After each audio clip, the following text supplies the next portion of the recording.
जय हिंद मेरे दोस्तों, आप सभी का स्वागत है एक और नई दिल्ली पुलिस कांस्टेबल की क्लास में। दोस्तों जी, आप सभी को पता है कि आपके पेपर दोस्तों दिल्ली पुलिस कांस्टेबल के चल रहे हैं। जिस भी स्टूडेंट के दोस्तों 4, 5, 6 को पेपर है दिल्ली पुलिस कांस्टेबल का, उनके लिए, और जिस भी स्टूडेंट का 7, 8, 9, 10, 11, 12, 13 तारीख में दिल्ली पुलिस हेड कांस्टेबल का पेपर है, उनके लिए रामबाण क्लास साबित होने वाली है। जिस प्रकार से दोस्तों एसएससी क्वेश्चन पूछ रहा है जिस लेवल से, उसी प्रकार का लेवल मैंने आप लोगों के तैयार किया। एक्सपेक्टेड पेपर नंबर 15 दोस्तों, सारे मोस्ट एक्सपेक्टेड क्वेश्चन इंक्लूड किए जो आपके एग्जाम में पूछे जा रहे हैं। चलिए स्टार्ट करते हैं। पहला प्रश्न आपके स्क्रीन पर, तो वीडियो को पूरा कंप्लीटली वॉच कर लेना है। जो भी आज क्लास को पूरा अटेंड कर लेगा उसको एग्जाम में कोई भी दिक्कत होने वाली नहीं है। दोस्तों पहला प्रश्न, मृच्छकटिकम पुस्तक के लेखक कौन है? देखो दोस्तों, ये मोस्ट इंपोर्टेंट क्वेश्चन है, एक्सपेक्टेड क्वेश्चन है। इन्हीं में से एक क्वेश्चन आपको एग्जाम में देखने को मिल सकता है, क्योंकि पुस्तक से रिलेटेड एग्जाम में क्वेश्चन पूछे जा रहे हैं।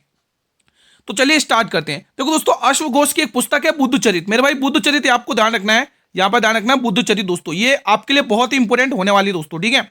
बाणभट्ट की दोस्तों कादंबरी पुस्तक ध्यान रखना है, कादंबरी, ठीक है। बाणभट्ट की कादंबरी पुस्तक आप लोगों को ध्यान रखना है दोस्तों। कलहण की दोस्तों एक पुस्तक है, कल भी पूछी थी, राज तरंगिणी। दोस्तों ये कल की शिफ्ट में पूछी गई थी पुस्तक राज तरंगिणी, ठीक है दोस्तों। तो यहां से आपको ध्यान में रखना है दोस्तों, ठीक है।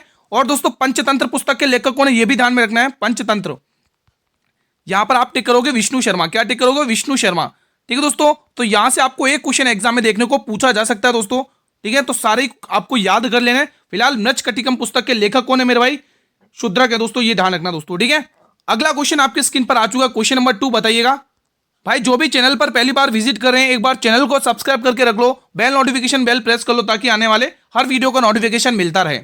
हर घर जल गांवों में पेयजल सेवाओं का आकलन करने के लिए जल सेवा आकलन पहल किसने शुरू की है? भूपेंद्र यादव, हरदीप सिंह पुरी, सीआर पाटिल या गजेंद्र सिंह शेखावत? तो आप कहोगे सीआर पाटिल इसका सही जवाब है। क्वेश्चन नंबर 3 आपके स्क्रीन पर है, पाइका नृत्य निम्न में से किस राज्य में किया जाता है? केरल, बिहार, झारखंड या मेघालय? बताएंगे दोस्तों। ये दोस्तों एसएससी का जिस लेवल से आपको क्वेश्चन पूछा है ना, उन्हीं पैटर्न पर मैं आपको प्रैक्टिस करवा रहा हूं। जिन भी स्टूडेंट के दिल्ली पुलिस कांस्टेबल का और आगे दिल्ली हेड पुलिस कांस्टेबल का एग्जाम है, उनके लिए रामबाण क्लास है ये, ठीक है। एक भी क्वेश्चन मिस मत करना। पाइका नृत्य दोस्तों झारखंड में किया जाता है, ये आपको ध्यान में रखना है, ऑप्शन नंबर सी। अगला प्रश्न, यामिनी कृष्ण मूर्ति का संबंध निम्न में से किस शास्त्रीय नृत्य शैली से है? बताइए दोस्तों। कुचिपुड़ी और कथक, कुचिपुड़ी और ओडिसी, कुचिपुड़ी और मोहिनीअट्टम, कुचिपुड़ी और भारतनाट्यम? तो आंसर आ जाएगा दोस्तों ऑप्शन नंबर डी, कुचिपुड़ी और भारतनाट्यम, ये आपको ध्यान में रखना है मेरे भाई। अगला question, question number 5, Makar Sankranti के दौरान मनाए जाने वाले पोंगल त्योहार किस राज्य में मनाया जाता है? इंपॉर्टेंट क्वेश्चन है, बताइए दोस्तों। महाराष्ट्र, कर्नाटक, आंध्र प्रदेश या तमिलनाडु? तो आप कहोगे गुरुजी ये तमिलनाडु में मनाया जाता है दोस्तों, कौन सा? पोंगल त्योहार। अगला प्रश्न, वर्ल्ड हैप्पीनेस इंडेक्स 2025 के अनुसार खुशहाल देशों में भारत की रैंक क्या है? देखो पहले नंबर पे कौन है दोस्तों? फर्स्ट पोजीशन पे दोस्तों फिनलैंड है दोस्तों। कौन सा दोस्तों? फिनलैंड है ना, ये आपको ध्यान में रखना है दोस्तों। बताइए भारत की रैंक क्या है दोस्तों? भारत की रैंक इसमें है दोस्तों 115वीं रैंक, नहीं 115वीं नहीं, 118वीं रैंक है मेरे भाई। ऑप्शन नंबर सी आपको टिक करना है, 118वीं रैंक है दोस्तों वर्ल्ड हैप्पीनेस इंडेक्स 2025 में भारत की दोस्तों, ठीक है मेरे भाई। अगला क्वेश्चन आपकी स्क्रीन पर आ चुका है, बिहार का शौक किस नदी को कहा जाता है? देखो ऐसे क्वेश्चन भी पूछे गए हैं आपकी शिफ्टों में ना, तो हम यहाँ पे चारों ही ऑप्शन का ट्रीटमेंट अच्छे से करेंगे, ताकि एक आध क्वेश्चन आपको एग्जाम में देखने को मिल जाए। देखो हुआंग हो नदी, ये दोस्तों चीन का शौक कहा जाता है, इसे क्या कहा जाता है? चीन का शौक, चीन का शौक इसे कहा जाता है, चीन का शौक। यहां पर टिक करेंगे, एक मिनट, हाँ अब सही है, चीन का शौक दोस्तों, ठीक है, ये आपको ध्यान में रखेंगे दोस्तों। ब्रह्मपुत्र नदी को दोस्तों असम का शौक कहा जाता है मेरे भाई, किसको कहा जाता है? असम का शौक, ये आपको ध्यान में रखना है, असम का शौक दोस्तों, ये आपको ध्यान में रखना है, ठीक है। तो बिहार का शौक कोसी नदी को कहा जाता है, ये आपको ध्यान में रखना है। दामोदर नदी को दोस्तों बंगाल का शौक कहा जाता है दोस्तों, किसको? बंगाल का शौक, यहां पे टिक करेंगे, बंगाल का शौक कहा जाता है दोस्तों, बंगाल का शौक। तो ये इंपॉर्टेंट है दोस्तों, ध्यान रखना, एग्जाम में पूछे जा रहे हैं इसी प्रकार से क्वेश्चन, तो ये चीज आपको ध्यान में रखनी है। अगला क्वेश्चन आपकी स्क्रीन पर आ चुका है, थॉमस कप किस खेल से संबंधित है दोस्तों? बताइए, इंपॉर्टेंट क्वेश्चन है दोस्तों। क्रिकेट, वॉलीबॉल, टेबल टेनिस या बैडमिंटन, वो भी पुरुष एकल में? सभी स्टूडेंट बताएंगे। इसका सही आंसर हो जाएगा मेरे भाई ऑप्शन नंबर डी, बैडमिंटन दोस्तों। अगला क्वेश्चन आ चुका आपके स्क्रीन पर, question number 9, Scindia gold cup का संबंध किस खेल से है दोस्तों? बताइए। भाई जिसने भी अभी तक वीडियो को लाइक नहीं किया, आप सभी से रिक्वेस्ट है वीडियो को लाइक कर लीजिए, सभी स्टूडेंट से रिक्वेस्ट है। और ये भी कमेंट करके बताइए कि आपका एग्जाम किन डेट्स में है, किन शिफ्ट में है, और अभी तक एडमिट कार्ड जारी हुआ या नहीं हुआ, ताकि आपकी प्रॉब्लम्स का समाधान हो सके। तो प्लीज कमेंट जरूर करना। तो इसका आंसर क्या आएगा? सिंधिया गोल्ड कप दोस्तों हॉकी से संबंधित है मेरे भाई। ऑप्शन नंबर ए को जो भी लॉक करे उनका जवाब बिल्कुल सही है। जनगणना 2011 के अनुसार भारत में महिलाओं का कितना प्रतिशत है दोस्तों, बताइए। 2011 की जनगणना के अनुसार भारत की साक्षरता दर कितनी है? 74.04%, जिसमें महिलाओं की कितनी है? 65.46%, पुरुष की कितनी है? 82.14%। ये आपको ध्यान में रखना है। फिलहाल इस प्रश्न के अकॉर्डिंग आंसर हो जाएगा 48.5% था दोस्तों, ठीक है। अगला प्रश्न आपकी स्क्रीन पर आ चुका है, ये बताइएगा जनगणना 2011 के अनुसार किस केंद्र शासित प्रदेश का लिंगानुपात सबसे कम था मेरे भाई? सबसे कम था दोस्तों, बताइए। चंडीगढ़, लक्षद्वीप, दमन और दीव, अंडमान और निकोबार। तो आप लोग कहोगे दमन और दीव दोस्तों। कितना था दोस्तों? 618 था मेरे भाई। कितना था? 618। ये आपको ध्यान में रखना है दोस्तों। 1000 पुरुष पर दोस्तों, ठीक है। अगला क्वेश्चन, भारत के अंडमान और निकोबार द्वीप समूह के उपराज्यपाल कौन है? दोस्तों उपराज्यपाल से रिलेटेड क्वेश्चन आ रहे हैं, इस पे मैं 3 स्टार लगा रहा हूं और एक क्वेश्चन आपको इसमें से देखने को मिलने वाला है दोस्तों, ठीक है। तो सबसे पहले चारों ऑप्शन का ट्रीटमेंट करेंगे। सबसे पहले मनोज सिन्हा दोस्तों, ये याद रखना दोस्तों, ये जम्मू और कश्मीर के दोस्तों कौन है दोस्तों? जम्मू और कश्मीर के दोस्तों कौन है भाई? JNK, जम्मू कश्मीर के उपराज्यपाल है मेरे भाई। उपराज्यपाल है दोस्तों, उपराज्यपाल। ये आपको ध्यान में रखना दोस्तों। एग्जाम में क्वेश्चन पूछा जा रहा है, ध्यान रखना दोस्तों। यहां से एक क्वेश्चन देखने को मिलेगा आपको। देखो CP राधाकृष्णन दोस्तों, ये उपराष्ट्रपति बने मेरे भाई। उपराष्ट्रपति, उपराष्ट्रपति, उपराष्ट्रपति दोस्तों, ठीक है। हमारे भारत के उपराष्ट्रपति कौन है? CP राधाकृष्णन, 15वें नंबर के। ध्यान रखना, एग्जाम में पूछा जाता है कौन से नंबर के बने ये उपराष्ट्रपति? 15वें नंबर के दोस्तों। इससे पहले ये किसके दोस्तों राज्यपाल थे? तो ये महाराष्ट्र के राज्यपाल थे। ये भी आपको ध्यान में रखना है भाई, ठीक है। और उपराष्ट्रपति दोस्तों, आर्टिकल 64 पता है ना दोस्तों, राज्यसभा का प्रधान सभापति उपराष्ट्रपति ही होते हैं। तो आर्टिकल 64 ध्यान रखना, इंपोर्टेंट हो सकता है आपके एग्जाम में। भाई विनय कुमार सक्सेना, ये भी बहुत इंपॉर्टेंट है दोस्तों। विनय कुमार सक्सेना दोस्तों दिल्ली के उपराज्यपाल है, नोट करेंगे आप लोग। दिल्ली के उपराज्यपाल है मेरे भाई, उपराज्यपाल, दिल्ली के उपराज्यपाल, उपराज्यपाल। और दिल्ली की CM कौन है दोस्तों? रेखा गुप्ता। आपको यहीं पर टिक कर लेना है। दिल्ली के अगर CM पूछेंगे दोस्तों, दिल्ली के CM कौन है? रेखा गुप्ता। ये नाम भी आपको यहीं पर ध्यान में रख लेना भाई, ठीक है, रेखा गुप्ता। ठीक है दोस्तों, ये सारे क्वेश्चन याद कर लो, एग्जाम में एक ना एक आपको एग्जाम में देखने को मिलने वाला है। तो भारत में अंडमान और निकोबार द्वीप समूह के उपराज्यपाल हैं एडमिरल देवेंद्र कुमार जोशी। ये आपको टिक करके लिख लेना दोस्तों, ठीक है। स्क्रीनशॉट ले लो, इसमें से क्वेश्चन एक देखने को मिल सकता है आपके एग्जाम में, ठीक है। ये बताइए क्वेश्चन नंबर 13, वर्तमान में लद्दाख के उपराज्यपाल कौन है? बताएंगे आप लोग। कविंदर गुप्ता, विनय कुमार सक्सेना, अजय कुमार भल्ला साहब, अलित मोहम्मद खान। बताइए दोस्तों। देखो विनय कुमार सक्सेना साहब मैं आपको भी पढ़ा चुका हूं दोस्तों, किसके राज्य उपराज्यपाल हैं बताइए? अभी जस्ट पढ़ाया ना मैंने, बताइए अभी जस्ट पढ़ाया कि नहीं पढ़ाया? देखो यहाँ पे लिख रखा है मैंने, दिल्ली के उपराज्यपाल ने पढ़ाया ना, तो ध्यान रखना। अब इस क्वेश्चन को सॉल्व करते दोस्तों, ध्यान से सुनते रहिएगा, बस आप लोग सुनते रहो। देखो अजय कुमार भल्ला साहब, इसको याद करने की निंजा टेक्निक क्या है, किस ट्रिक से आप याद करेंगे ये किस राज्य के राज्यपाल हैं? तो ट्रिक ये है दोस्तों कि जिस भी व्यक्ति को नागमणि मिल जाती है वो क्या हो जाता है? अजय हो जाता, अमर हो जाता दोस्तों। तो कैसे याद रखना है, ध्यान से सुनिएगा दोस्तों। तो ये अजय कुमार भल्ला साहब दोस्तों, ध्यान रखना दोस्तों, ये 2 स्टेट के राज्यपाल के कार्यभार को संभाल रहे हैं, इसलिए ध्यान रखना दोस्तों, ठीक है। तो अजय कुमार भल्ला साहब सबसे पहले मणिपुर, क्या ध्यान रखोगे भाई? मणिपुर और नागालैंड, ये 2 स्टेट के कार्यभार संभाल रहे हैं, ध्यान रखना दोस्तों। नागालैंड दोस्तों। अब इसको याद कैसे करना, मैंने अभी बताया कि नहीं बताया?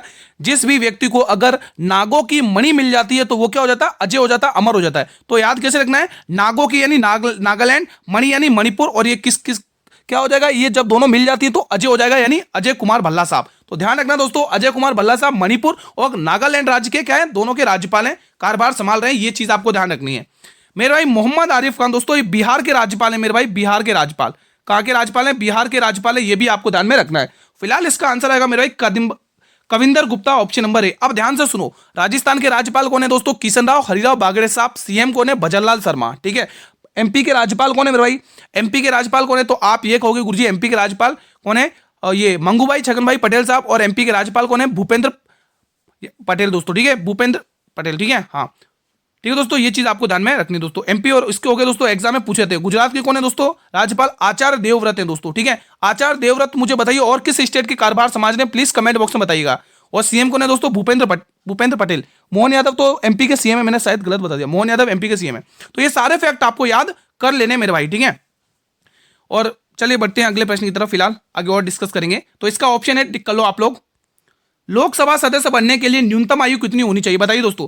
सबसे पहले लोकसभा का गठन किस अनुच्छेद के तहत होता है मेरे भाई? गठन किस अनुच्छेद के तहत होता है? तो आप लोग कहोगे गुरुजी 81, अनुच्छेद 81 के तहत क्या होता है भाई? लोकसभा का गठन होता है दोस्तों, ठीक है। अब इसमें कहा सदस्य बनने के लिए दोस्तों, लोकसभा के सदस्य बनने के दोस्तों, इनकी जो क्वालिफिकेशन है, योग्यताएं हैं दोस्तों, इनकी जो योग्यता है वो कौन से आर्टिकल में है? योग्यताएं, इनकी जो योग्यताएं क्वालिफिकेशन है दोस्तों, इनकी योग्यता आर्टिकल 84 के तहत आपको ध्यान में रखना है, अनुच्छेद 84 आपको ध्यान में रखना है मेरे भाई, अनुच्छेद 84 आपको ध्यान में रखना है। फिलहाल दोस्तों इसका आंसर आएगा 25 साल के दोस्तों। और राज्यसभा के लिए न्यूनतम आयु क्या होगी? राज्यसभा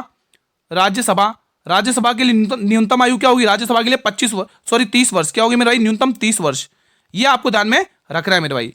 अगला प्रश्न आपके स्क्रीन पर आ चुका है। विश्व जूनियर स्क्वैश चैंपियनशिप 2025 में भारत के लिए कांस्य पदक जीतने वाले पहले भारतीय बने हैं अंकिता रैना, अनाहत सिंह, दीपिका पल्लिकल या इनमें से कोई नहीं। इंपोर्टेंट क्वेश्चन है, तो इसका आंसर आएगा दोस्तों अनाहत सिंह, ऑप्शन नंबर बी। भाई वीडियो को लाइक वगैरह करते रहिएगा, बहुत मेहनत करिए मैंने आप लोगों के लिए कंटेंट बनाने में। पूरा एक्सपेक्टेड पेपर है, शुरू से लेकर लास्ट तक अटेंड करोगे दोस्तों, पूरा रिवीजन करा दूंगा यहीं पर, ये मैं आपको गारंटी के साथ कह रहा हूं दोस्तों। एशियाई युवा टेबल टेनिस चैंपियनशिप 2025 में भारत के लिए अंडर 15 बालिका एकल में स्वर्ण पदक किसने जीता है? अनाहत सिंह, दीपिका पल्लिकल, दिवांशी भौमिक या इनमें से कोई नहीं। तो आंसर आएगा Divanshi Bhowmik, option number C. ठीक है। बटरफ्लाई और फ्री स्टाइल का संबंध किस खेल से दोस्तों? ऐसे क्वेश्चन से पूछे जा रहे हैं दोस्तों, जो शब्दावली वाला टॉपिक है ना आपका, वहां से क्वेश्चन पूछे जा रहे हैं स्पोर्ट में। कुश्ती, तैराकी, कबड्डी या क्रिकेट? तो आप कहोगे ये तैराकी से संबंधित है। भारतीय रिजर्व बैंक ने हाल में किस राज्य के जीजामाता महिला सरकारी बैंक को रद्द कर दिया? वेरी वेरी इंपॉर्टेंट क्वेश्चन है दोस्तों, बैंक से रिलेटेड करंट अफेयर के क्वेश्चन ध्यान रखना, एग्जाम में पूछे जा रहे हैं। देखो दोस्तों, पहला ऑप्शन गुजरात, दूसरा महाराष्ट्र, तीसरा राजस्थान, चौथा उत्तर प्रदेश। सबसे पहले दोस्तों ये है कहां पर दोस्तों? आप ये कहोगे ये महाराष्ट्र के सतारा में स्थित है। ये बैंक कहां पर स्थित है? महाराष्ट्र के सतारा में दोस्तों। पहला पॉइंट तो आपका ये कवर हो गया, महाराष्ट्र के सतारा में दोस्तों। ठीक है। अब दोस्तों इसका लाइसेंस रद्द किया दोस्तों, तो आंसर आ चुका है option number B will be the right answer दोस्तों। ठीक है। तो आरबीआई दोस्तों, मैं यहाँ पे टिक कर रहा हूं आरबीआई। इसके 26वें गवर्नर कौन है दोस्तों? इसके जो 26वें गवर्नर है दोस्तों, वर्तमान में 26वें गवर्नर वो कौन है दोस्तों? बताइए, किसी को पता है क्या 26वें गवर्नर का नाम? तो आप ये कहोगे गुरुजी जो 26वें गवर्नर हैं वो कौन है? तो आप कहोगे संजय मल्होत्रा साहब दोस्तों, संजय मल्होत्रा साहब आपको यहां से मेरे भाई टिक कर लेना, संजय मल्होत्रा साहब, संजय मल्होत्रा। पूरा रिवीजन करा के जाऊंगा दोस्तों, आप लोग बस शुरू से लेकर लास्ट तक बने रहे, वीडियो को पूरा वॉच करें, पूरा रिवीजन होगा आपका यहीं पर। कम समय में इतने क्वेश्चंस का रिवीजन हो रहा, और क्या चाहिए भाई इससे बेस्ट? और वो भी वही एक्सपेक्टेड क्वेश्चन जो एग्जाम में पूछे जा रहे हैं। हाल में किस संगठन ने country climate and development report 2025 जारी की है दोस्तों? विश्व बैंक, IMF, ADBF या WHO? तो आप कहोगे world bank, option number A will be the right answer. अगला क्वेश्चन, शिवाजी द्वारा लगाया गया वह अतिरिक्त कर कौन सा था जो चौथ के रूप के ऊपर लिया गया था? Very very important. अब यहां पर मैं शिवाजी के अष्टमंडल से कुछ इंपॉर्टेंट पॉइंट बता रहा हूं दोस्तों। अष्टमंडल से, शिवाजी के जो अष्टमंडल थे ना दोस्तों, अष्टमंडल, उनसे रिलेटेड मैं कुछ इंपॉर्टेंट पॉइंट बता रहा हूं जो आपको मोस्ट इंपॉर्टेंट है और एग्जाम में पूछा जा रहा है। मेरे भाई ध्यान रख लेना दोस्तों। यहां पे मैं टिक कर दूं शिवाजी का अष्टमंडल। सबसे पहला पॉइंट मैं आपको यहां पर करवाऊंगा दोस्तों कि आप मुझे पेशवा बताइए। शिवाजी के शासनकाल में जो अष्टमंडल था उसमें पेशवा कौन हुआ करता था वो मुझे बताइए। अमर्त्य कौन हुआ करता था? अमात्य है ना, अमात्य कौन हुआ करता था वो मुझे बताएंगे आप लोग। 2 पॉइंट ये हो गए। और तीसरा पॉइंट आप मुझे ये बताएंगे कि ये सुमंत कौन होते थे? सुमंत यहां पर टिक करके बताएंगे सुमंत। ठीक है। हाँ, और चलो एक बार ये 3 बताइए दोस्तों। ठीक है।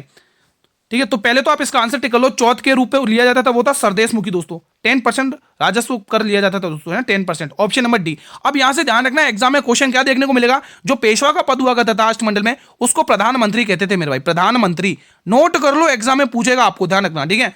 और दोस्तों जो अमात्य पद हुआ करता था इसको कहते थे वित्त मंत्री। क्या कहते थे मेरे भाई? वित्त मंत्री पद इसको कहते थे वित्त मंत्री। ठीक है। और जो सुमंत था दोस्तों इसको क्या कहते थे बताइए, किसी को पता है क्या? ये सुमंत कौन था दोस्तों? किसी को पता हो तो बताइए, किसी को पता है क्या? तो आप कहोगे ये विदेश मंत्री था भाई, विदेश मंत्री। इस पद को विदेश मंत्री कहते थे, विदेश मंत्री। क्या कहते थे? विदेश मंत्री। अब एक और रह गया, वो भी आप यहीं पे लगे हाथ देख लो दोस्तों। एक और रह गया दोस्तों, सर ए नौबत। याद कर लो, एग्जाम में पूछेगा आपको, सर ए नौबत। ये पद, इस पद को क्या कहते थे? सर ए नौबत। ये दोस्तों एक सेनापति का पद था, सेनापति आप टिक करेंगे, सेनापति दोस्तों। ठीक है। एक और टिक कर लो यहाँ पे, पुरोहित। ये पंडितों का जो दान विभाग होता था उनको कहते थे पुरोहित, पंडितों से रिलेटेड है दोस्तों। ठीक है। पंडितों को, धार्मिक पंडित जो भी दान करते थे वो, ठीक है, पंडितों से रिलेटेड है, पंडित। ठीक है दोस्तों। तो ये सारे फैक्ट आपको याद कर लेने, एग्जाम के लिए बहुत इंपॉर्टेंट है आप लोगों के लिए। ठीक है। शिवाजी और मुगलों के बीच एक संधि हुई थी 1665 में। उस संधि का नाम क्या मेरे भाई? बहुत इंपॉर्टेंट है भाई, ध्यान रख लो यहां पर। उस संधि, पहले तो मैं आपको बता देता हूं, वरना की संधि, पुरंदर की संधि, बड़गांव की संधि या सालाबाई की संधि। तो आपको गुरुजी जो इनके बीच में संधि हुई थी वो पुरंदर की संधि हुई थी दोस्तों। ये दोस्तों पुरंदर की संधि किस किस के मध्य हुई थी ये इंपॉर्टेंट है दोस्तों। तो सबसे पहले आप टिक करोगे दोस्तों शिवाजी शिवाजी में शॉर्ट में लिखो शिवाजी, आप समझ रहे हैं हमारे, ठीक है, शिवाजी। शिवाजी वर्सेस औरंगजेब। लेकिन औरंगजेब की तरफ से आया कौन था? मिर्जा राजा जयसिंह, ये ध्यान रखना। मिर्जा राजा जयसिंह आया था दोस्तों, इसकी तरफ से ध्यान रखना, औरंगजेब, ठीक है। इसकी तरफ से आया कौन था दोस्तों? मिर्जा राजा जयसिंह आया था, मिर्जा राजा जयसिंह, ये ध्यान रखना। मिर्जा राजा जयसिंह आया था दोस्तों, ठीक है, जयसिंह। तो ये चीज आपको ध्यान रखनी है। और अगर एग्जैक्ट डेट भी पूछ लेना तो भी कोई दिक्कत की बात नहीं दोस्तों। जो पुरंदर की संधि हुई दोस्तों, एग्जैक्ट डेट पूछ लेगा तो आप ध्यान रखो 11 जून 1665। 11 जून 1665 मेरे भाई, याद कर लेना अच्छे से, ठीक है। चलिए मेरे भाई, अगला क्वेश्चन आने जा रहा है आप लोगों की स्क्रीन पर, ये बताइएगा। क्वेश्चन 23, भगोरिया नृत्य महोत्सव मुख्य रूप से किस राज्य की भील जनजाति द्वारा मनाया जाता है? वेरी वेरी इंपोर्टेंट है। बिहार, गुजरात, राजस्थान या मध्य प्रदेश? बताइए क्या आंसर आएगा। जितने भी स्टूडेंट्स यहां पर ऑप्शन नंबर डी को लॉक करें मेरे भाई, उनका जवाब बिल्कुल सही है दोस्तों। मध्य प्रदेश इस प्रश्न का बिल्कुल सही ऑप्शन हो जाएगा। अगला क्वेश्चन दोस्तों, इसके बाद हमारी आरआरबी ग्रुप डी की क्लास है कि जिसने भी फॉर्म भरा है और जिस भी स्टूडेंट के 8 जनवरी, 9 जनवरी और फरवरी में एग्जाम है दोस्तों, उनके लिए वो क्लास इंपोर्टेंट होगी, तो 8 बजे वाली क्लास जरूर अटेंड कर लेना। क्वेश्चन कह रहा है किस त्योहार के दौरान नवाखानी मनाई जाती है दोस्तों, जिसमें नया अन्न ग्रहण किया जाता है? बताइए। होली, दिवाली, दशहरा या कर्मा पर्व के बाद? बताएंगे दोस्तों आप लोग। तो आंसर आएगा दोस्तों कर्मा पर्व के बाद। दोस्तों ये जो कर्मा पर्व के बाद जो ये जो उत्सव है दोस्तों, ये आप ध्यान रखिएगा दोस्तों, ये झारखंड के आसपास जो बंगाल और बिहार का क्षेत्र है ना दोस्तों, वहां पर मनाया जाता है, तो इस चीज का ध्यान रखना। अगला प्रश्न, क्वेश्चन 25, मानव विकास रिपोर्ट 2025 में भारत की रैंक क्या है? 130वीं, 131वीं, 132वीं या 135वीं? तो आप कहोगे 130वीं रैंक है भारत की, ये ध्यान रखना है दोस्तों, ठीक है। चलिए ये बताइए, राजीव गांधी खेल रत्न पुरस्कार जो अब किस नाम से जाना जाता है? मेजर ध्यानचंद्र खेल रत्न पुरस्कार पाने वाले पहले भारतीय ओलंपिक कौन थे दोस्तों? सानिया मिर्जा, साइना नेहवाल, अभिनव बिंद्रा या एमसी मैरी कॉम? बताइए दोस्तों। मैरी कॉम दोस्तों मुक्केबाजी संबंध है इनका, मुक्केबाजी से, ठीक है। तो पहले तो आंसर टिक कर लो, अभिनव बिंद्रा दोस्तों 2008 में दोस्तों स्वर्ण पदक जीता था दोस्तों व्यक्तिगत, ठीक है। 2008 में दोस्तों, 2008 में दोस्तों, 2008 में क्या जीता था? स्वर्ण पदक, ठीक है, व्यक्तिगत स्वर्ण पदक जीता था इन्होंने, तो ये चीज आपको ध्यान में रखना है। अगला प्रश्न, राष्ट्रीय चावल अनुसंधान संस्थान ओडिशा के किस मतलब जिले में स्थित है? पुरी, कटक, संबलपुर या कोरापुट? तो आप कहोगे ये कटक में स्थित है, कटक, ऑप्शन नंबर बी। अगला प्रश्न, पूरा पेपर मेरे भाई इसी प्रकार से पूछा जा रहा है, इसलिए मैंने आपके लिए जिन भी स्टूडेंट के आगामी डेट्स में ना उनके लिए संभावित पेपर मैंने तैयार किया है। आज क्वेश्चंस की संख्या भी ज्यादा है, तो शुरू से लेकर अटेंड लास्ट तक बने रहे। हिंद स्वराज पुस्तक के लेखक कौन है दोस्तों? बताइए। सरदार पटेल, महात्मा गांधी जी, जवाहरलाल नेहरू या बी आर अंबेडकर साहब? बताएंगे आप लोग क्या आंसर हो जाएगा मेरे भाई, सभी स्टूडेंट को बताना है, बताइए।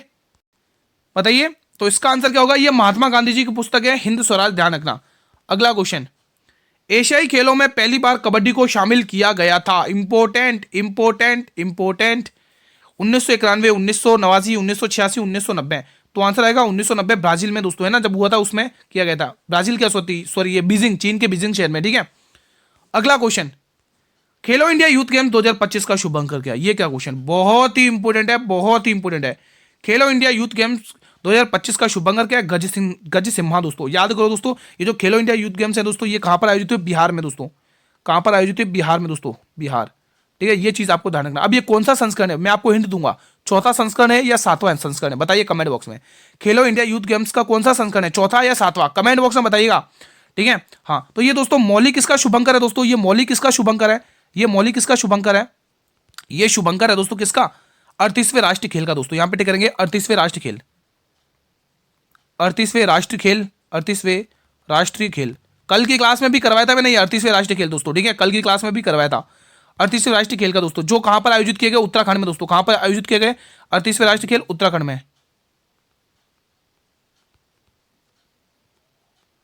उत्तराखंड में ये आयोजित हुए दोस्तों, उत्तराखंड में दोस्तों, ठीक है। तो ये चीज आपको ध्यान में रखनी है दोस्तों। ये मौलिक दोस्तों उत्तराखंड का ही जो राज्य पक्षी उसी से रिलेटेड है। अगला क्वेश्चन, 2025 KIG मतलब खेलो इंडिया यूथ गेम्स की पदक तालिका में शीर्ष स्थान किसने हासिल किया है? तो यहाँ पर किया दोस्तों हरियाणा, दूसरे नंबर, देखो सॉरी महाराष्ट्र ने दोस्तों, शीर्ष स्थान महाराष्ट्र ने, दूसरे पे हरियाणा है, ठीक है, ध्यान रखना। ये बताइए, जवाहर रोजगार योजना कब शुरू की गई थी? सभी स्टूडेंट को बताना कमेंट करके। इंपोर्टेंट क्वेश्चन ये भी था, ध्यान रखना दोस्तों, ठीक है। चलिए दोस्तों, 39 जो खेल राष्ट्रीय खेल होंगे ना दोस्तों, अब वो कहां पर आयोजित होंगे? मेघालय में होंगे, ध्यान रखना, 2027 में। तो जवाहर योजना रोजगार योजना शुरू की गई किसकी, ये 7वीं पंचवर्षीय योजना में। इसको सही कर लेंगे एक बार, कहाँ गया पेंसिल भाई, पेंसिल आ जा। 7वीं पंचवर्षीय योजना, ठीक है। ये दोस्तों 1989 के समथिंग इसकी स्थापना हुई थी दोस्तों, शुरू हुई थी ये योजना। अगला क्वेश्चन, जनवरी 2025 में किस देश ने ब्रिक्स की अध्यक्षता की थी, बताइए। इंपोर्टेंट है, चीन, भारत, ब्राजील, नेपाल। तो आंसर आएगा ब्राजील, ऑप्शन नंबर सी। अगला प्रश्न, घूमर, कालबेलिया और चांग किस राज्य का प्रसिद्ध लोक नृत्य है। इंपोर्टेंट है भाई, ध्यान रखना, राजस्थान आपको टिक कर लेना, वेरी वेरी इंपोर्टेंट क्वेश्चन है, एग्जाम में पूछा गया है, कालबेलिया भी, ठीक है। भांगड़ा और गिद्दा किस राज्य का लोक नृत्य है, वेरी वेरी इंपोर्टेंट ये भी क्वेश्चन है। तो ये भी दोस्तों पंजाब आपको टिक करना है मेरे भाई, क्या टिक करना है स्टूडेंट्स, पंजाब आपको टिक कर लेना है। छपेली लोक नृत्य किस राज्य का प्रसिद्ध है दोस्तों, बताइए। राजस्थान, छत्तीसगढ़, हिमाचल प्रदेश या अरुणाचल प्रदेश। तो आपको गुरुजी ये छपेली लोक नृत्य दोस्तों हिमाचल प्रदेश का प्रसिद्ध है। एक आपसे पूछ लूंगा, छोलिया लोक नृत्य कहां का प्रसिद्ध है, बताइए कमेंट बॉक्स में। पेनल्टी कॉर्नर का संबंध किस खेल से है दोस्तों, ऐसे शब्दावली क्वेश्चन पूछे जा रहे हैं। हॉकी, क्रिकेट, फुटबॉल या बास्केटबॉल। तो पेनल्टी कॉर्नर दोस्तों हॉकी से संबंधित है, ये आपको ध्यान में रखना है। अगला प्रश्न, निम्न में से कौन सा सुशील वाद्य यंत्र है दोस्तों, बताइए। तो इसमें से देखें तो बांसुरी वादक है दोस्तों, बाकी ये क्या है दोस्तों, तार वाद्य यंत्र है। ये तीनों के तीनों क्या, तार वाद्य यंत्र है, तार वाद्य यंत्र। बांसुरी एक, सुशील वाद्य यंत्र, ध्यान रखना है, ठीक है। हरिप्रसाद चौरसिया का संबंध किस वाद्य यंत्र से है दोस्तों, बताइए। तो ये प्रसिद्ध बांसुरी वादक है दोस्तों। यहीं पर दोस्तों पन्नालाल घोष, पन्नालाल घोष, पन्नालाल घोष भी ध्यान रखना है, ठीक है, हाँ। और बिस्मिल्लाह खान दोस्तों शहनाई वादक है, ध्यान रखना। अगला क्वेश्चन देखेंगे, 40वां प्रश्न, मार्च 2025 में भारतीय रिजर्व बैंक के कार्यकारी निदेशक के रूप में किसे नियुक्त किया गया है दोस्तों, बताइए। इंद्रनील भट्टाचार्य, श्रीनिवास एजेंटी, अनीश दयाल सिंह या डॉक्टर गीता वाणी रामायण। तो आंसर आएगा Indranil Bhattacharya, option number A. अगला प्रश्न, भारतीय राष्ट्रीय स्टॉक एक्सचेंज ने अपने गवर्निंग बोर्ड के अध्यक्ष के रूप में किसे नियुक्त किया है दोस्तों, बताइए। इंद्रनील भट्टाचार्य, श्रीनिवास एजेंटी, अनिल दयाल सिंह या डॉक्टर वीणा रायसम। देखो कंफ्यूज वाले ऑप्शन है क्योंकि इससे पहले भी ये 4 ऑप्शन थे, ठीक है। तो कंफ्यूज नहीं होना, आंसर आएगा श्रीनिवास एजेंटी, ऑप्शन नंबर बी। अब देखो ये भी इसी प्रकार से ऑप्शन तैयार किए, देखो कंफ्यूज नहीं होना, एग्जामिनर फंसा सकता है आपको, लेकिन आपको कंफ्यूज नहीं होना है। सितंबर 2025 में राष्ट्रीय विज्ञान संचार और नीति अनुसंधान संस्थान के नए निदेशक कौन बनी है, बताइए। पहला ऑप्शन श्रीनिवास एजेंटी, दूसरा अनीश दयाल सिंह, तीसरा प्रोफेसर उमा कायल, चौथा डॉक्टर गीता वाणी रायसम। तो आंसर आएगा डॉक्टर गीता वाणी रायसम, ऑप्शन नंबर डी। अगला प्रश्न, 86वां संशोधन अधिनियम मेरे भाई बहुत इंपॉर्टेंट है, 2002 द्वारा शिक्षा के अधिकार किस मौलिक अधिकार में शामिल किया गया, वेरी वेरी इंपॉर्टेंट है दोस्तों। इसी के तहत दोस्तों 11वां मौलिक कर्तव्य जोड़ा गया था, 11वां मौलिक कर्तव्य, ध्यान रखना, 11वां मौलिक कर्तव्य जोड़ा गया था, कर्तव्य। इसी के तहत दोस्तों डीपीएसपी के 45 आर्टिकल में संशोधन किया गया था, ठीक है, इसी अमेंडमेंट के थ्रू। तो बिल्कुल शिक्षा का अधिकार दोस्तों आपको ध्यान में रखना है, शिक्षा का अधिकार ध्यान रखना बहुत इंपॉर्टेंट है दोस्तों। 16 में लोक नियोजन है, 17 में अस्पृश्यता है, ये आई थिंक बताया था, अस्पृश्यता ये आया भी है, ये क्वेश्चन आया भी है दोस्तों, मैं बता भी चुका हूं। 18 में उपाधियों का अंत है, 16 में लोक नियोजन है। सर्वोच्च न्यायालय द्वारा मौलिक अधिकारों के प्रवर्तन के लिए कौन सा अनुच्छेद प्रदान करता है, उपचार प्रदान करता है, ये भी इंपॉर्टेंट आपकी कल या परसों वाली शिफ्ट में पूछा था। 37, 35, 32 और 38। तो आर्टिकल आपको ध्यान रखना 32 दोस्तों, आर्टिकल 32 ध्यान रखना है, जिसके तहत दोस्तों सुप्रीम कोर्ट 5 प्रकार की रीट जारी करता है। और इसी आर्टिकल को दोस्तों संविधान की आत्मा बाबा भीमराव अंबेडकर ने कहा था दोस्तों। और इस आर्टिकल में है क्या, संवैधानिक औपचारिकों का अधिकार, ध्यान रखना इंपॉर्टेंट है दोस्तों, ठीक है, हाँ। किस मुगल बादशाह ने जजिया कर दोबारा लगाया था दोस्तों, वेरी वेरी इंपॉर्टेंट क्वेश्चन है। जजिया कर सबसे पहली बार दोस्तों मोहम्मद बिन कासिम ने भारत पर लगाया था, ध्यान रखना दोस्तों। और इसको पुनः दोहराया किसने, औरंगजेब ने दोस्तों, किसने, औरंगजेब, ध्यान रखोगे दोस्तों। तो दोस्तों गैर मुस्लिम, हिंदू और जो भी धर्म है उन पे लगाया जाता है दोस्तों, ठीक है, तो ध्यान रखना। किसी देश की औसत आय को क्या कहा जाता है, कुल आय, राष्ट्रीय आय, प्रतिवर्ती आय या सकल घरेलू उत्पाद। तो आंसर हो गया किसी देश की औसत आय को प्रति राष्ट्रीय आय कहा जाता है दोस्तों, ठीक है, हाँ, पर कैपिटा इनकम। अगला क्वेश्चन, भारत में जीडीपी की गणना के लिए कौन सी संस्था जिम्मेदार है, वेरी वेरी इंपॉर्टेंट है। नीति आयोग, वित्त मंत्रालय। देखो ये वाला क्वेश्चन आप ध्यान रखोगे, यहाँ पे इसको आप स्किप करेंगे, रुको, इसका एक और है दोस्तों, इसमें क्या ऑप्शन एक थोड़ा सेम रखे, इसको आप स्किप करेंगे, सेम टू सेम ऐसा ही क्वेश्चन मैं आपको अगली वाली पेज पर बताने जा रहा हूँ, ठीक है, इसको स्किप कर लेंगे, ठीक है, इसको स्किप कर लेंगे, ये रहा क्वेश्चन ऐसा कैसे, ठीक है, हाँ। अब बताइए भारत में जीडीपी की गणना के लिए कौन सा संस्था जिम्मेदार है, क्योंकि दोस्तों यहाँ पे चारों ऑप्शन अलग, उसमें 2 ऑप्शन सेम थे इसीलिए, ठीक है। तो नीति आयोग, वित्त मंत्रालय, भारतीय रिजर्व बैंक या राष्ट्रीय सांख्यिकी कार्यालय। तो ये दोस्तों होता है दोस्तों किसके द्वारा, राष्ट्रीय सांख्यिकी कार्यालय, ऑप्शन नंबर डी आपको टिक कर लेना दोस्तों, ठीक है। चलिए ये बताइए राष्ट्रपति पर महाभियोग प्रक्रिया के अनुच्छेद किस, देखो राष्ट्रपति का आर्टिकल कल की शिफ्ट में एक पूछा गया था, तो मैंने चारों इंपोर्टेंट आर्टिकल रख रखे आपके सामने, ठीक है। यहीं पे मैं चारों का ट्रीटमेंट करूंगा, एग्जाम के लिए इंपोर्टेंट है। सबसे पहले राष्ट्रपति अध्यादेश जारी करता है। अब मुझे आप बताइए राज्यपाल किस अनुच्छेद के तहत अध्यादेश जारी करता है, प्लीज कमेंट बॉक्स में बताइए। अध्यादेश, अध्यादेश जारी करता है, ठीक है। राज्यपाल किस अनुच्छेद के तहत अध्यादेश जारी करता है, प्लीज कमेंट बॉक्स में बताइए। 356 में क्या, राष्ट्रपति शासन, राष्ट्रपति शासन, ये आर्टिकल आपको ध्यान में रखना है, राष्ट्रपति शासन, ठीक है। आर्टिकल 72 वेरी वेरी इंपोर्टेंट है, क्षमादान शक्तियां, क्षमादान शक्तियां दोस्तों, क्षमादान शक्तियां। राष्ट्रपति मृत्युदंड को क्षमा कर सकता है, लेकिन राज्यपाल क्षमा नहीं कर सकता है। राज्यपाल की क्षमादान शक्तियां आप बता सकते हैं कमेंट बॉक्स में, किस आर्टिकल में, आप बता सकते हैं क्या, किस आर्टिकल में, बताइए। तो यहाँ पे आर्टिकल 61 भी इंपोर्टेंट रहेगा दोस्तों। यहाँ पर क्या, महाभियोग प्रक्रिया, इंपीचमेंट सिस्टम, महाभियोग, यहाँ पे तो क्वेश्चन ने वैसे ही दे रखा है दोस्तों, क्वेश्चन ने वैसे ही दे रखा है, आंसर यही है ना। तो यहाँ पर आपको क्या टिक करना है, ऑप्शन नंबर डी को टिक करना है। ये चारों ही आर्टिकल याद कर लो, रट लो, एक का एग्जाम में एक टपके का आपके एग्जाम है, ठीक है। तो ये महाभियोग प्रक्रिया, एक और यहाँ पे ध्यान रख लो, ये जो महाभियोग प्रक्रिया दोस्तों, यहाँ पर मैं एरो करके लेके आ रहा हूँ यहाँ पे, ठीक है। तो ये हमने यूएसए के संविधान से लिया, अमेरिका के संविधान से, यूएसए के संविधान से दोस्तों। उद्देशिका जिसको आप प्रस्तावना कहते हो वो भी हमने वहीं से लिए, और मूल अधिकार भी हमने वहीं से लिए, ठीक है। ये प्रश्न बताइए, आशीष नेथानी को किस उच्च न्यायालय का न्यायाधीश के रूप में नियुक्त किया गया, ये उत्तराखंड के उच्च न्यायालय है भाई, ध्यान रखना दोस्तों, ऑप्शन नंबर बी। अगला प्रश्न, समवर्ती सूची और संसद के दोनों सदनों की संयुक्त बैठक का प्रावधान किस देश के संविधान से लिया गया, वेरी वेरी इंपोर्टेंट है दोस्तों, वेरी वेरी। बताइए दोस्तों, आयरलैंड के संविधान से हमने डीपीएसपी लिया, डीपीएसपी एग्जाम में पूछा जाता है बहुत सारा, ठीक है, ध्यान रखना। ऑस्ट्रेलिया के संविधान से दोस्तों हमने क्या लिया, समवर्ती सूची, समवर्ती सूची इसका सही जवाब है, जैसे क्वेश्चन में दे रखा है तो फिर क्या लिखो, समवर्ती सूची, आपको टिक कर लेना मेरा भाई, समवर्ती सूची दोस्तों, ठीक है। अब यहाँ पर आपको ध्यान रखना दोस्तों, दक्षिण अफ्रीका, दक्षिण अफ्रीका, कहीं लिख तो नहीं रखा मैंने, लिख रखा तो फिर क्यों लिखाऊं इसको, लिख रखा तो नहीं लिखाऊंगा, ठीक है। तो आप देख सकते हैं यहाँ पर, ये देख सकते हैं संविधान के स्रोत कुछ इंपोर्टेंट हैं दोस्तों, जैसे आप देख सकते हैं ब्रिटेन से हमने संसदीय प्रणाली ली है, कानून का शासन लिया है, एकल नागरिकता ली है। दक्षिण अफ्रीका से हमने संशोधन प्रक्रिया ली है। मूल कर्तव्य दोस्तों, फंडामेंटल ड्यूटीज हमने रूस के संविधान से लिए हैं, और मौलिक अधिकार हमने यूएसए के संविधान से लिए, ठीक है। तो आज का सेशन मैं यहीं पर वाइंड अप करता हूं। कैसा आप लोगों का रिवीजन, प्लीज मुझे कमेंट बॉक्स के माध्यम से बताइए, पूरा रिवीजन हुआ या नहीं, प्लीज बताइएगा। वीडियो को लाइक कर लेना, आप सभी से गुजारिश है, रिक्वेस्ट है, लाइक और शेयर ज्यादा स्टूडेंट तक पहुंचा देना इस वीडियो को, जिन भी स्टूडेंट के आगामी डेट्स में, ठीक है। और मेरे भाई चैनल पर अगर आप लोग पहली बार विजिट करो, चैनल को सब्सक्राइब कर लो, बेल नोटिफिकेशन बेल को प्रेस कर लो, ताकि आने वाले हर वीडियो का नोटिफिकेशन आपको टाइम टू टाइम मिलता रहे, ठीक है दोस्तों। तो इसकी जो पीडीएफ मिलने वाली है, और आपको जो पीडीएफ मिलेगी वो मेरे टेलीग्राम चैनल पर मिल जाएगी। अगर आपने अभी तक टेलीग्राम चैनल को ज्वाइन नहीं किया तो लिंक वीडियो के डिस्क्रिप्शन बॉक्स में गिवन है। इस क्लास में किसी भी क्वेश्चन से रिलेटेड कोई भी प्रकार का डाउट हो तो आप कमेंट बॉक्स में पूछ सकते हैं दोस्तों, ठीक है। और इस पेपर को ज्यादा स्टूडेंट तक शेयर करिए। इसके बाद ग्रुप डी की क्लास आएगी, वो भी अटेंड कर लेना, ठीक है। तो मिलते हैं एक और संभावित पेपर के साथ, तब तक स्टूडेंट जय हिंद, जय भारत, वंदे मातरम।